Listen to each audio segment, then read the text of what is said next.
सफल बने, समर्थ बने, पावन बने जीवन। मीठी मुरली सुन के पाए सुख सघन। आज का चिंतन, आज का चिंतन। ओम शांति। Good morning. अव्यक्त बाप दादा हम बच्चों को अव्यक्त पालना देकर संपूर्ण फरिश्ता बनाकर नई दुनिया में लेकर जा रहे हैं, देवता बनाने के लिए। तो आज बाप दादा कह रहे हैं, सेवाओं के साथ साथ बेहद की बेराग वृत्ति द्वारा पुराने व व्यर्थ संस्कारों से मुक्त बनो। आज बाप दादा का जो अव्यक्त मिलन है उसमें बाबा कह रहे हैं, अपने बेहद के सदा सहयोगी साथियों को देख रहे हैं। चारों ओर के सदा सहयोगी बच्चे सदा बाप के दिल पर दिल तख्त नशीन। निराकार बाप को अपना अकाल तख्त भी नहीं है, लेकिन तुम बच्चों को कितने तख्त हैं? तो बाप दादा तख्त नशीन बच्चों को देख सदा हर्षित रहते हैं। वाह मेरे तख्त नशीन बच्चे। बच्चे बाप को देख खुश होते हैं। आप सभी बाप दादा को देख खुश होते हो, लेकिन बाप दादा कितने बच्चों को देख खुश होते हैं? क्योंकि हर एक बच्चा विशेष आत्मा है। चाहे लास्ट नंबर भी है, लेकिन फिर भी लास्ट होते भी विशेष कोटों में कोई में कोई लिस्ट में है। इसलिए एक एक बच्चे को देख बाप को ज्यादा खुशी है। कहते हैं बाप को ज्यादा खुशी है या आपको? दोनों को। बाप को कितने बच्चे हैं? जितने बच्चे उतनी खुशी, और आपको सिर्फ डबल खुशी है। बस आपको परिवार की भी खुशी है, लेकिन बाप की खुशी सदा काल की है, और आपकी खुशी सदा काल के है या कभी कभी नीचे ऊपर होती है। बाप दादा समझते हैं कि ब्राह्मण जीवन का श्वास खुशी है। खुशी नहीं तो ब्राह्मण जीवन नहीं। और अविनाशी खुशी कभी कभी वाला नहीं, परसेंटेज वाला नहीं। खुशी तो खुशी है। आज 50% खुशी है, कल 100% है, तो जीवन का श्वास नीचे ऊपर है ना। बाप दादा ने पहले भी कहा है कि शरीर चला जाए लेकिन खुशी नहीं जाए। तो यह पाठ सदा पक्का है या थोड़ा थोड़ा कच्चा है, सदा अंडरलाइन है। कभी कभी वाले क्या होंगे? सदा खुशी में रहने वाले पास विद्यानर, और कभी कभी खुशी में रहने वालों को धर्मराज पूरी पास करनी पड़ेगी। पास विद्यानर वाले 1 सेकंड में बाप के साथ जाएंगे, रुकेंगे नहीं। तो आप सब कौन हो? बाप पूछ रहे हैं। साथ चलने वाले या रुकने वाले? साथ चलने वाले ऐसा चार्ट है, क्योंकि विशेष डायमंड जुबली की वर्ष में बाप दादा की हर एक बच्चे के प्रति क्या शुभ आस है वो जानते हो ना। बाबा हम बच्चों को पूछ रहे हैं कि बाप दादा का आश क्या है, आप जानते हो? बाप दादा ने सभी बच्चों का चार्ट देखा। उसमें क्या देखा कि वर्तमान समय के प्रमाण एक बात का विशेष और अटेंशन चाहिए। जैसे सेवा में बहुत उमंग उत्साह से आगे बढ़ रहे हो, और डायमंड जुबली में विशेष सेवा का उमंग उत्साह है, इसमें पास हो। हर एक यथाशक्ति सेवा कर रहे हैं और करते रहेंगे, लेकिन अब विशेष क्या चाहिए? समय समीप है तो समय की समीपता के अनुसार अब कौन सी लहर होनी चाहिए? कौन सा बैराग होना चाहिए? बैरागी तो होना चाहिए, लेकिन कौन सा, हद का या बेहद का? जितना सेवा का उमंग उत्साह है उतना समय की आवश्यकता प्रमाण स्व स्थिति में बेहद का बैराग कहाँ तक है। क्योंकि आपके सेवा की सफलता है जल्दी से जल्दी प्रजा तैयार हो जाए, इसीलिए सेवा करते हो ना। तो जब तक आप निमित्त आत्माओं में बेहद की वैराग वृत्ति नहीं है, तो आप अन्य आत्माओं के भी बेहद की वैराग वृत्ति नहीं आ सकती। अगर समय प्रमाण व सरकमटेंस प्रमाण वैराग आता है तो समय नंबर 1 बन जाता है और आप नंबर 2 हो गए। परिस्थिति या समय ने वैराग दिलाया, परिस्थिति खत्म, समय पास हो गया और वैराग पास हो गया। बेहद का वैराग सदाकाल का वैराग है।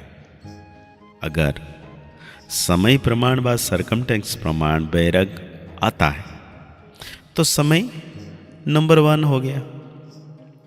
इसलिए वह कहते हैं अगर वैराग खंडित हो जाता है तो उसका मुख्य कारण है देहभान। जब तक देहभान का वैराग नहीं, तब तक कोई भी बात का वैराग सदाकाल नहीं होता है, अल्पकाल का होता है। संबंध से वैराग यह बड़ी बात नहीं है। वो तो दुनिया में भी कईयों के दिल से वैराग आ जाता है, लेकिन यहां देहभान के जो भिन्न भिन्न रूप हैं, उन भिन्न भिन्न रूपों को तो जानते हो ना। कितने देहभान के रूप हैं उसका विस्तार तो जानते हो, लेकिन इस अनेक देहभान के रूपों को जानकर बेहद के वैराग में रहना, देहभान देही अभिमानी में बदल जाए। जैसे देहभान एक नेचुरल हो गया, ऐसे देही अभिमानी नेचुरल हो जाए, क्योंकि हर बात में पहला शब्द देह ही आता है। चाहे संबंध है तो भी देह का ही संबंध है, पदार्थ है तो भी पदार्थ है, तो मूल आधार देहभान है।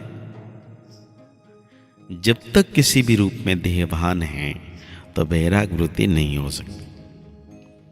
और बाप दादा ने देखा कि वर्तमान समय जो देहभान का विघ्न है, उसका कारण है कि देह के जो पुराने संस्कार हैं उससे वैराग नहीं। पहले देह के पुराने संस्कार से वैराग चाहिए।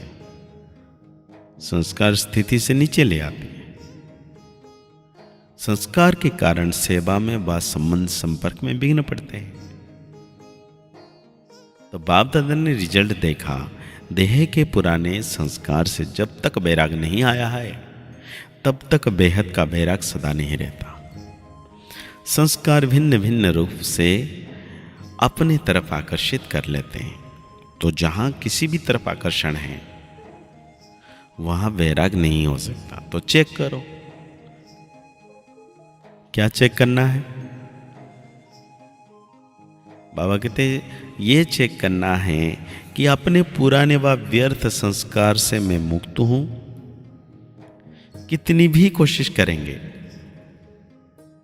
करते भी हैं कि वैराग वृत्ति में रहें, लेकिन संस्कार कोई कोई के पास ही, या तो मेजॉरिटी के पास किसी न किसी रूप में ऐसे प्रबल है जो अपनी तरफ खींचते हैं।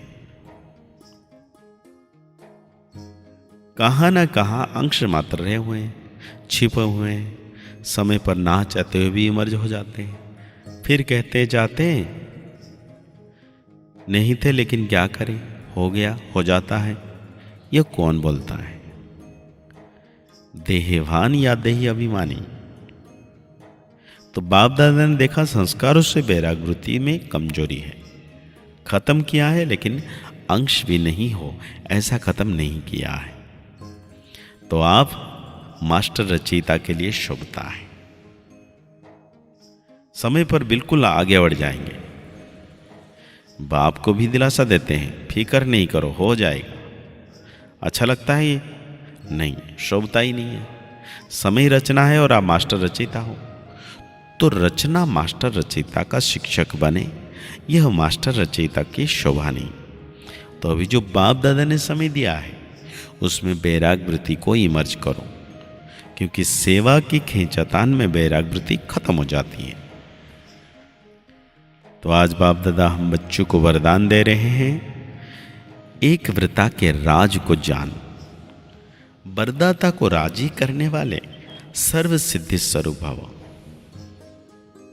बाप दादा कह रहे हैं वरदाता बाप के पास अखोट वरदान है, जो जितना लेना चाहे खुला भंडार है। ऐसे खुले भंडार से कई बच्चे संपन्न बनते हैं और कई यथाशक्ति संपन्न बनते हैं। सबसे ज्यादा झोली भरकर देने में भोलानाथ वरदाता रूप ही है। सिर्फ उसको राजी करने की विधि को जान लो तो सर्व सिद्धियां प्राप्त हो जाएगी। वरदाता को एक शब्द सबसे प्रिय लगता है, एक व्रता। संकल्प स्वप्न में भी दूजा व्रता ना हो। बाबा कहते हैं वृत्ति में रहो, मेरा तो एक दूसरा ना कोई। जिसने इस राज को जाना उसकी झोली वरदानों से भरपूर रहती है। आज बाबा हम बच्चों को स्लोगन दे रहे हैं, मनसा वाचा दोनों सेवाएं साथ साथ करो तो डबल फल प्राप्त होता रहेगा। आज की अव्यक्त वाणी को गहन चिंतन करते हुए, तपस्वी मूर्त बनते हुए सो मान लेना है, मैं सिद्धि स्वरूप आत्मा हूं। सिद्धि स्वरूप का वरदान के अनुसार निरंतर सर्व सिद्धि दाता बाबा को साथ में रखना है और सफलता पानी है। मुस्कुराते रहिए, आगे बढ़ते रहिए, पुरुषार्थ करते रहिए। खुश रहें, स्वस्थ रहें, मस्त रहें। ओम शांति, ओम शांति, ओम शांति।